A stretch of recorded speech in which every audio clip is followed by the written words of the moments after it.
another quality episode of One Piece 857, which we've been blessed with a string of great episodes ever since this Luffy vs Katakuri fight started. Obviously, last week's was the best one so far. In terms of like suspension of disbelief, I gotta go with last week's just because of the way it was all executed. But I will say this episode was a close second because the animation was on point. The vibe that you got is like, oh, Luffy's turned this fight around. Like for the first time in this fight between Katakuri, Luffy has the advantage, and he's using his observation haki as well as his ability to go Gear 4 to his advantage. And he kind of connects the dots, and if you can read between the lines of what's going on here, it kind of like spelling out what Katakuri's weakness is. So it starts off with Luffy, obviously how it ended last week, with Luffy using the Khan gun in Gear 4, sending Katakuri flying into a wall, which hasn't happened yet, so that's a first. Then this triggers a flashback to when Luffy's training with Rayleigh, and he's been taught about the color of observation haki and armament haki. So that was like a cool throwback. I gotta say, I love the music they used when Luffy was just coming in with all the Gear 4 attacks that he used on Doflamingo. He uses Leo Bazooka and then follows that up. It follows up with the Rhino Snyder and eventually the Kong Organ. So all the techniques that Luffy's used in Gear 4, we've seen it here. So this is what I wanted.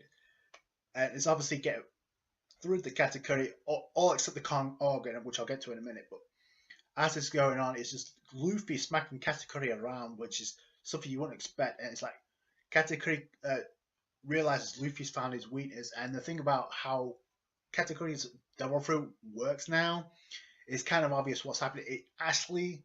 It reminded me of what happened to Treble because he was a Paramecia. Same thing here with Katakuri. First, when his ability got revealed in the manga, appeared he had a Logia because that's exactly what Luffy said.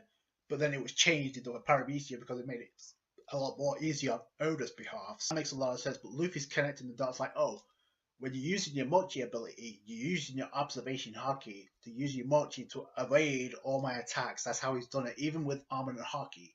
It should have been able to pierce your body, but that's not how it works. And we come to find out a very important aspect about observation haki in this episode. So that's part one. The other thing is Katakuri is using his block Mochi, his second level of armament haki, to absorb some of the attacks from Luffy. But the thing about it is this Gear 4 is actually overpowering Katakuri at this point. And so I thought that was kind of interesting. We get the reveal of Katakuri's weakness.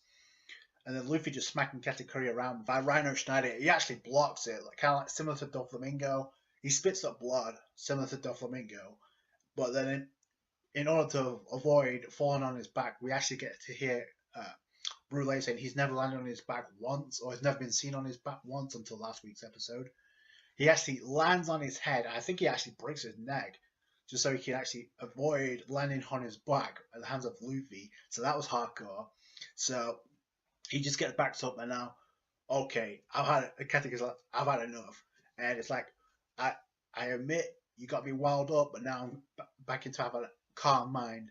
And this is a very important detail when it comes to observation haki. When Luffy comes in with the Kong Organ, so I'm going to beat you, I'm not going to lose. He uses Kong Organ Gatling, I guess. And then Katakuri uses his Mochi to block and mitigate some of Luffy's attacks. Obviously, like he's been doing so far. He actually grabs a hold of Luffy's arm and actually he gets it stuck in Katakuri's body. I believe he uses arm and haki for it. So that's kind of cool. And he reveals like, oh, I've got a calm mind. So those who have a calm mind can use observation haki, which I found very interesting. So that was kind of neat little reveals. And Katakuri kind of reveals in a badass way, like, I let you smash me around because I got wild up. So now I'm back in clear-cut focus now, so I can use my Mochi ability. Then he uses his Donuts ability, I guess his Awakening Donuts, and then he brings out two fists with block Mochi, very reminiscent of Katakuri's arms, so it's going to get even harder for Luffy from here on in. So, and he just smashes Luffy, and that's how first portion of the episode ends. So it's like, oh boy, wow. So we're back to where we started now, with Katakuri dominating Luffy, even in Gear 4, although Luffy was doing a lot of damage to Katakuri in Gear 4, so And Katakuri kind of shouts out Luffy. He's like, "Oh, I kind of see why he actually defeated my brother Cracker." Almost see why. So that was kind of cool. And then we cut over there to, I guess, Cocoa Island. This was in the preview anyway, so we see ovens arrived on Cocoa Island, and I thought maybe this is leading to a Sanji versus oven fight.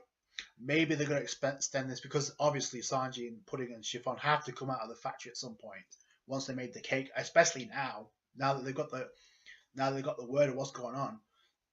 So ovens there. We see, I guess, Pound, who's trying to pound on the door, no pun intended, and obviously see Chiffon because obviously he hasn't seen her since she was born. We do get a small flashback of that, and while this is going on, you got Pudding getting a call out of the Dendamushi from Brule, who's in the mirror world watching the Luffy versus Katakuri fight, and this is very reminiscent to what happened. Although I don't think Brule is as dim-witted as she has a big mouth, but she's not dim-witted as Montdor, in my opinion.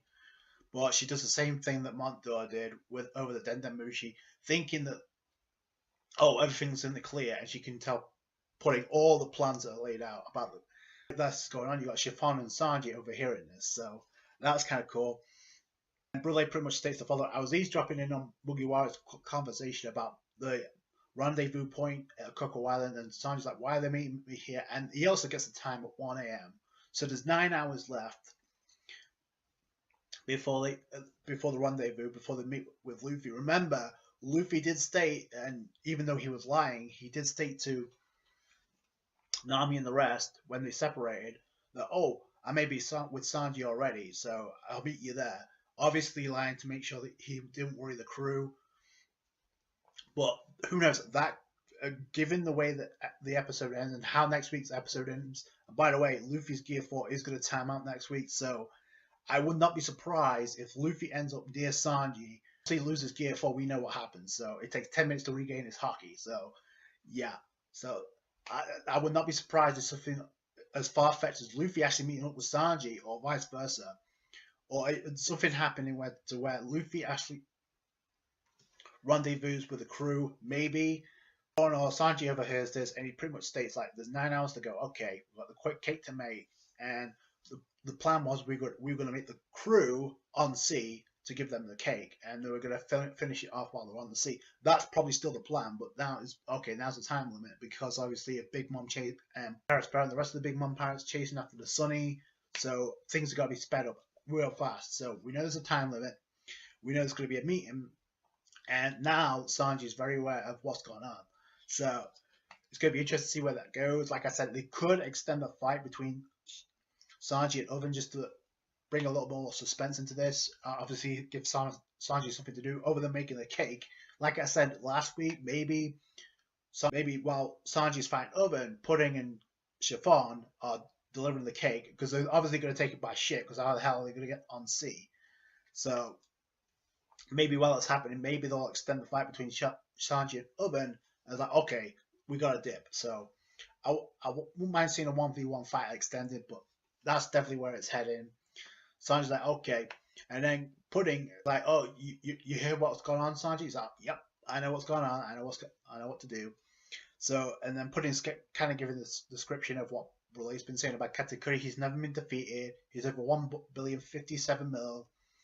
Obviously, hyping up Katakuri is like, he's never been defeated. And obviously they're playing the Badass Sorrow music in the background. Kind of ironic because obviously Sanji has faith in his captain. Sanji's like, I guess today's going to be the first time he loses. So we know the faith Sanji has in Luffy. Obviously, Nami and the crew don't really have a clue of what's really going on in the mirror world. Sanji knows what's going on, so I'm guessing that's going to play a factor into this. With the cake, obviously that's going to be a huge, important plot point for next week, as well as Gear 4 Luffy timing out. And it ends pretty much with Luffy getting back up after being knocked down by, the donut punches from Katakuri. Like I said, the second level of armor and haki. There was a clash where Katakuri actually was giving Luffy some damage, and that hasn't happened in Gear 4 very much. I think the only other exception would be Cracker when he actually pierced Luffy's arm with a sword. So that was kind of neat. So Luffy can take damage in Gear 4 depending on how strong you are. So what does that say in power scaling compared to Katakuri and Doflamingo. I'll leave that for you to draw your own assumptions. But all in all, see Luffy get back up and say, "Oh, with the epic music playing in the background, I'm not going to lose." Charges at Katakuri, and then Katakuri saying, "I'm going to use the same line you used on me. This is it." And Luffy says, "I will not lose." Charges. That's how the episode ends. And it's pretty much stated that Luffy's going to use Gear 4 is going to time out next week. So, like I said, I think it may not be far fetched to what Luffy said that he may end up meeting with Sanji anyway. Because what's he going to do? Katakuri knows now. Okay, I can't mess around anymore. I've got to take Luffy out, and Luffy's not going to stand around like an idiot. So I wonder how the anime is going to portray it. Obviously, so far so good with the Luffy versus Katakuri fight. I hope it continues. Like I said, let me know what you guys think down below. If you read the manga, how you felt about the Luffy Katakuri fight thus far. Has it met your expectations? And are you hyped as to what's to come? Obviously, there's going to be a brief information after next week because obviously Gear 4 Luffy's time that. After that, we got another round upcoming. So, and then we can look forward to the real good stuff. So, that's it from me. Thanks so much for watching. Like this review if you did. Subscribe to the channel for more One Piece. Catch you guys later. Bye.